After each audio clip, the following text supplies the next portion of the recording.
প্রবল বৃষ্টিপাতের জেরে অস্থায়ী ব্রিজ ধসে ক্যানেলে ভাসল মুরগি বোঝাই গাড়ি। ঘটনার ভিডিও হলো ভাইরাল। অন্যদিকে ডুবলো সাঁইথিয়ার ভাষা ব্রিজ। তার জেরে বিচ্ছিন্ন হলো সাঁইথিয়া রামপুরহাটের যোগাযোগ ব্যবস্থা। লাগাম ছাড়া বৃষ্টির জেরে ইলামবাজারের মহিষপুরের কাছে কোপাই নদী থেকে বেরোনো একটি অস্থায়ী ব্রিজের উপর দিয়ে যাচ্ছিল মুরগি বোঝাই 4 চাকা ছোট হাতি গাড়ি।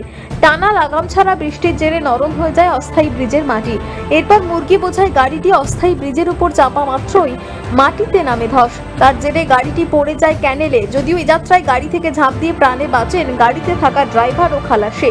পরবর্তীকালে ঘটনার খবর পেয়ে গাড়িটিকে উদ্ধার করে পুলিশ। অন্যদিকে ভারী বৃষ্টির জেরে রাতে ডুবলো সাঁইথিয়ার ফেরিঘাট।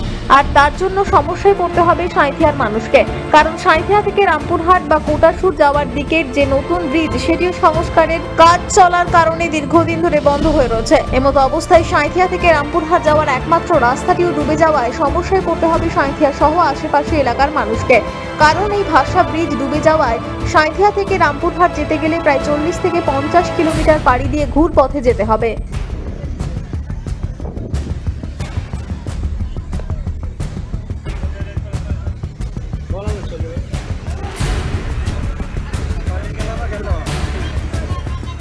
বীরভূম থেকে নিজস্ব প্রতিনিধির রিপোর্ট, টিভি নিউজ 10।